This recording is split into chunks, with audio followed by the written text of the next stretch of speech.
Hello there, my very good friends. On today's wrestling news, you know what we're going to talk about first. It's Bobby Lashley becoming WWE champion on last night's Raw. Cesaro refuses to comment on his WWE contract status. Got an update on Chelsea Green's WWE contract status. And the final of AEW's Women's Eliminator tournament has been confirmed. I'm Adam Wilborn. And I'm Andy Murray. And this is the news. Okay, let's kick things off with Large Robert Lashley. He is the WWE champion 16 years after first arriving in the company. Crazy stuff. Bobby Lashley has become WWE champion for the very first time, pinning The Miz after submitting, after many hijinks on last night's episode of Raw. So this all came about when Miz cashed in his Money in the Bank briefcase on Drew McIntyre, Elimination Chamber. He struck a deal with Bobby Lashley, who softened Drew up. Last week, there was all kinds of, hey, you owe me a title shot, and Miz going, hey, I'm not wrestling you, you are massive and terrifying and will win. The match was eventually set for this week. It was supposed to go down at 9 p.m. last night. The Miz didn't show up. He was backstage with tummy cramps. Lashley and MVP were obviously very upset about this. The match was rescheduled for 10 p.m. The Miz came out. This time he just left the ring. He just took a count out, technically retained via count out. But Shane McMahon said, no, Chief, you are going to defend that title against Bobby Lashley tonight, and if you do not, you will be stripped of the belt. Also, by the way, lol, it's a lumberjack match. You are screwed, pal. And he was screwed. The entire Raw roster, it felt like, was at ringside, including the Hurt Business cohorts of Bobby Lashley, Shelton Benjamin and Cedric Alexander. The Miz tried to escape the ring several times, because of course he did, but he just got beaten up every single time because everyone on Raw hates The Miz. Bobby downed him with a spinebuster Hurt Lock, win, title, done. Beat Miz up after the bell a little bit as well. Why the hell not? Get some licks in, but it was a cathartic tone to end the evening. Bobby Lashley, as I think everyone with, everyone who has been paying attention to this kind of saw this coming. But it's good that WWE pulled the trigger on Raw and didn't prolong it to Fastlane with like a DQ or something, which would have probably, caused a lot of eye rolls and like, okay, cool, non-finish. But we got there in the end. Lashley's the WWE champion. It took all night to get there. I suspect this was WWE trying to kind of like, the third hour ratings drop off is a real thing, right? On Raw, it happens every single week. So I suspect this was WWE going, hey, you better tune in because this is going to happen. We'll see if it worked later on today. But I'm very happy for Bobby Lashley. Love the guy. He's been with WWE. He left for a while, obviously.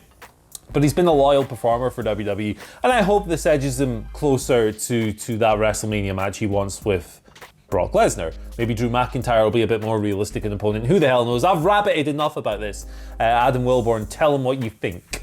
Well, first of all, piss off Shane McMahon. I hate seeing you on Monday Night Raw. Is there going to be a bigger disconnect than the cheer.wav and then the actual reactions to Shane McMahon at WrestleMania when fans are in attendance? I can't think of anyone who they are misjudging more than Vince's own bloody son. No one likes him. But anyway, I'm getting distracted. Congratulations to Bobby Lashley. Like you say, more than deserved. Jesus Christ, they milked that WWE Championship tit dry last night. I'll stay watching till 9, till 10, till half 10. Please just keep watching. But in the end, as Andy Murray predicted on Twitter yesterday, follow him at Andy H. Murray for, not a prediction, spoilers. It's exactly how it should have gone down. Murked The Miz, destroyed him. All the bollocks with the lumberjacks aside, who cares? All that matters is, like you say, they didn't pull the shenanigans to such an extent that they dragged this out till Fastlane. They could have championship, not ascension ceremony. Jesus Christ, we've had one of them. A contract signing for WrestleMania, maybe between Drew McIntyre, who I thought looked great in his match with Sheamus last night. I was kind of annoyed that they gave that match away for free on TV. I thought that could be like a number one contenders match at Fastlane to determine who faces Bobby Lashley at WrestleMania. But yeah, great match, really re-established Drew. And Brock Lesnar, who knows, it's kind of up in the air, but all that matters is they've done the right thing. Miz is out of the title picture. Bobby Lashley is in. So many years, like you said, since he should have had it years ago, in my opinion. Yeah. But I think Bobby versus Drew, despite the fact that they did it after WrestleMania last year, Bobby versus Drew minus Lana is going to be spectacular, I reckon, at WrestleMania. Yeah, the first match was a lot of fun in itself last year. So like this one, with this version of Lashley, with MVP as the manager, everything is just really awesome with Bobby Lashley in the Hurt Business at the moment. So yeah, I'm very happy, very excited as well to see what comes of this. I've always liked Bobby Lashley, man. He's always been a lot of fun. Not always had the best creative direction. His sisters, Sami Zayn. There have been some missteps throughout the years, but I'm glad WWE is really getting him right. He's the most strongly pushed wrestler in the entire company. They always protect him. So it's great to see. Excited for what comes next, for sure. Exactly. And we got a bit of a celebration for today's and finally as a result of that, but we'll get to that in due course. Instead, let's move on and talk about Cesaro, who has refused even to confirm or deny all the rumours centering around his WWE contract status. He did it in a recent interview with Sports Illustrated. There was reports, of course, earlier on in the year that his contract was due to expire in April after WrestleMania 37. Then Dave Meltzer reported that he'd either signed or just agreed to sign a new deal. It's all a bit up in the air, but I really appreciate what he said here. He, in response to this contract talk, said, I'm not going to confirm or deny anything. Now, that's not him saying, oh, well, maybe I haven't signed.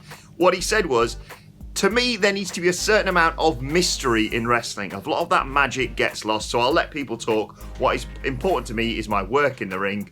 What is important to me, Cesaro, is that swing you gave Seth Rollins on SmackDown on Friday, which I thought was just wonderful. And I like this, bit of old school from Cesaro, Andy Murray. Yeah, we've lost a lot of the mystery in pro wrestling over the years. It's kind of inevitable with, things like social media that exist and everything else in the destruction. And this channel, to be fair. yeah, exactly. I mean, we feed into that machine because it's our job. But yeah, no, it's cool. It's cool. I mean, I'm pretty certain he has signed a contract with WWE, but I do like the old school approach of saying, hey, I'm not going to tell you, man. It's a secret. You let your mind wander. Let yourself get wrapped up in the mystery a little bit. Fair play to Cesaro. I think he's an excellent pro wrestler. He does it every single week on SmackDown, even in small opportunities, like the 3-minute match he had with Daniel Bryan the other week. I thought that was tremendous. And I'm looking forward to more from him, hopefully, in 2021. Hopefully their eyes opened by his performances, like you say, against Bryan on SmackDown, and goddamn it, that Elimination Chamber. Just give him, you don't even have to give him the title, because I know you don't want to. Just give him a title match with a build at a pay-per-view. Fine, you can have Roman go through him, but come on, he deserves at least that, for God's sake. Yeah, 100%. It would be a lot of fun. Are they going to give it to us? Let's be honest. We don't get nice things. Chelsea Green, update on her WWE contract status. She has signed a new 3-year deal. Let me just double check the old details here on the old iPad. Should have learned this before we came on the air. 3-year deal with WWE. She has signed that since injuring her wrist in her SmackDown debut back in November. Her original contract was set to expire this summer. 3 more years of Chelsea Green in WWE. However, this report comes to us from Fightful Select. She's been on the shelf, like I said, since November, but the latest reporting on that is that the injuries have healed and Chelsea is going through the process of recovering, of getting cleared to compete again. So we should see her back on our screens very soon, presumably on SmackDown, as that's where she ended up. But good news, I think she's a very promising pro wrestler. Don't think the Robert Stone brand stuff really helped anyone. It's kind of a bit jobberific, but hopefully bigger things to come from her on SmackDown. Yeah, exactly. Chelsea Green, incredibly talented performer. Such a shame she got injured on her debut, as you mentioned, on SmackDown. And I reckon big things to come from her. So great to hear that she's committed her future to WWE for 3 years, because she is going to be, in my opinion, pivotal to that women's division going forward over the next few years. So hope she recovers soon and hope we see her back on our screens very soon. And I think she's someone who, didn't need to spend any more time in NXT for me.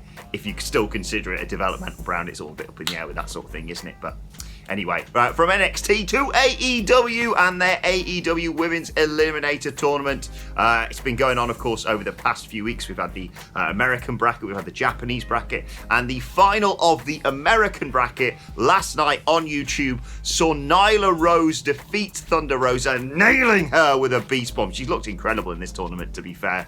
To qualify for the final, she will face Ryo Mizunami in the final on Dynamite on Wednesday night. The winner of that, of course, goes on to Revolution to face AEW Women's Champion Hikaru Shida. Surprising in terms of, well, me and Sidge predicted the finals and got them horribly wrong, but still entertaining nonetheless, Andy Murray, and Nyla Rose just once again going from strength to strength.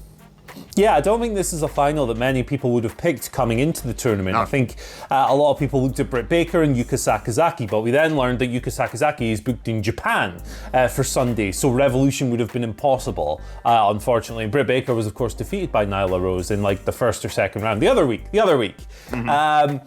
I like this final. It's out of nowhere. I don't think anyone was harmed at all by any of their losses. I think there are very interesting things you can do with each of those. Nyla Rose is my favourite wrestler in the division. I've said that several times, so I have no problem whatsoever with the former Women's World Champion coming in. And look, Ryo Mizunami, I think, is probably going to win. She's really awesome herself. This tournament has kind of made me aware of just how great she is. And she's going to go over Nyla Rose because I don't think they would bring her over from Japan just to work one match. I think she will go to the final and face Shida for the title at Revolution. So I've gotten what I want from this tournament. I understand a lot of people haven't liked the presentation and the various platforms, and that's very fair. I'm not going to argue any of those points. But I've largely gotten some really cool matches out of this, and Mizunami's awesome, Nyla Rose is awesome. I'm looking forward to the match. Yeah, I was annoyed when Britt Baker got eliminated, but like you say, this has established other names and introduced new names to myself and to no doubt to fans of AEW. So yeah, you have to say it's been a massive success for AEW. Right, let's move on to your Twitter questions at WhatCulture WWE, of course, if you want to get in touch with us. First question comes from the best on Twitter, who says, "Greetings from South Africa." Oh, okay. Greetings from South Africa. Since the majority of male NXT call-ups do not succeed in the main roster, which current NXT superstar do you think might win a world title? Bit Australian that, but close enough. It was very Australian. Karrion Kross. It's kind of a default answer, but he's large. He's large. So I have a little bit more faith in him than some of the others. I think there are a lot of male wrestlers on the NXT and women's wrestlers on the NXT roster as well who are very worthy of main roster success, but I think the surest, safest bet is Karrion Kross. We've heard the reports that Triple H loves him, the WWE might want to fast track him up to the main roster at some point, that everyone's just really high on the guy, and you can tell that from his presentation. I think he is the safest bet. Carry on, baby, to the moon. Of course, he's going to win a world title. He's got the skills. He's got the money. He could even buy himself, Andy Money, diplomatic immunity if he wanted to. So there you go. Jesus. Right, second question today comes from Jake King, who says, "Is there a wrestler's career you'd push the refresh button on? Personally, I'd push it for Shayna Baszler and have her turn on Nia Jax and go back to being a dominant champion like she was in NXT." Yeah, there's quite a few, but one that comes to mind immediately for me is Andrade. Man, the past year or so has been kind of rough for him, right? I mean, the faction with Zelina Vega and Angel Garza could have been really cool, but it just didn't go anywhere, and they felt like they lost every single week. And now Angel Garza. Me and Hamlet did the maths on that. We sat down and did an entire podcast on it. One of the worst stables in history in terms of success. Anytime they brought someone new into that stable, you know, for example, like when they brought Austin Theory in, lost their first match. It was awful. Yeah, it was really poorly booked, and now obviously Zelina Vega's gone for other reasons. Andrade's on the shelf. He had surgery last year. Not sure how his recovery's going there, but yeah, it really sucks that this guy was such a bright light in like his last year in NXT, and now he's just over there sitting catering, like flicking the dust away. It sucks. Yes, I mean, like you say, there's so many to pick from. Ricochet is an obvious one. I'm just going to say Aleister Black because what's happened? His wife caused the fuss. That's what happened. Exactly, I realised why, but really? That's the reason we're not going to push a former NXT champ? Idiots. Yeah. Sucks. He doesn't have to be the next Undertaker. Just think of something for him to do because he's got a sick finisher and he's amazing at wrestling, you stupid idiots. Right, final question today comes from regular contributor Sean Acklin. Sean, thanks for getting in touch as always. When should people be worried, Andy Murray, about celebrities being brought in to boost numbers? He says, I get the appeal of Bad Bunny, but I can get concerned when a non-wrestler has over twice the merch sales of a wrestler who wrestles in a wrestling promotion. It's kind of crazy, right? But for me, like, the fact that he's brought in so much merch money is like, that's why they should use him. He's benefited benefited their business in that regard. I think the point at which you draw the line is when the celebrity starts directly harming potentially pushable wrestlers. So at the moment, I don't mind it too much. I understand a lot of people don't like having Bad Bunny on screen so often, but like, look at the guys he's kind of like rubbing shoulders with. I think Damian Priest has benefited a little bit from working with him, but like, it's like Elias, it was last night who lost to Priest, it's been The Miz and John Morrison. These aren't people you really need to protect for me. If it was, say, Drew McIntyre and Bad Bunny was making him look like rubbish, that would be another issue. So the point at which you back off from them is when they stop being, they start harming people that you might want to push later down the line. We'll see what happens with Shaq tomorrow night, but that's going to be an interesting one to follow. But celebrities can be used for good and bad in pro wrestling. We will see both sides of that, I'm sure, by the time the end of this Bad Bunny thing is done. I realise why they do it. I just don't think the celebrities need to go over as much as they do. Sure. Although I do think that they're doing good stuff with someone like Bad Bunny. I don't think Damian Priest would be in such a high-profile WrestleMania match as we assume he's going to be with him and Bad Bunny versus probably Miz and Morrison. Yeah. If Bad Bunny wasn't there, he'd probably be in a match, but it'd be just sort of probably him versus Elias or him versus... Yeah. It'd be a 5-minute kind of nothing match, whereas this is going to have a lot more exposure. So I think it's beneficial, but like you say, you have to know where the line is. And, we might see that on Wednesday night, let's be perfectly honest.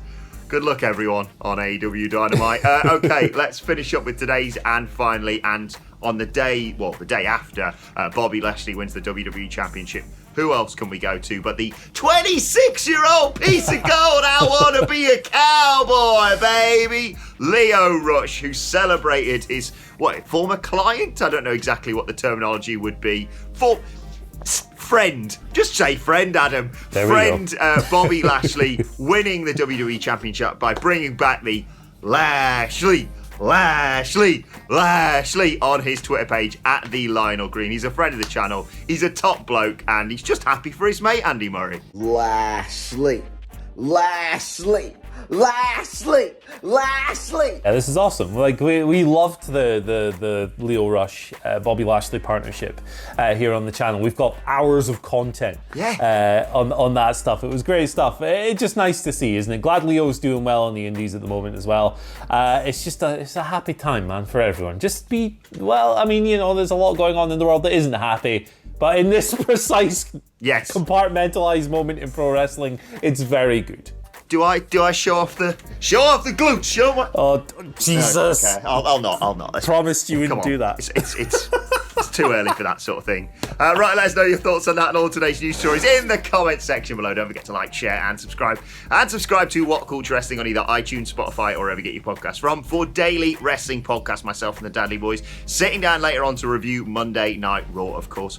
Plus, you can let us know your thoughts and Twitter questions on Twitter at WhatCultureWWE. Watch that you can follow both of us. You can follow Andy Murray at Andy H. Murray. The H stands for Happy Birthday Deborah, who was, of course, at one point married to the greatest pro wrestler of all time, Steve Mongo McMichael. I knew you were going to do that, you bastard. Happy birthday, Deborah. Follow me on Twitter at Adam Wilborn. Follow us all at WhatCultureWWE. But for now, my thanks to Andy Murray. Thank you for joining us, and we will see you soon. Lashley, get out the glutes, Lashley.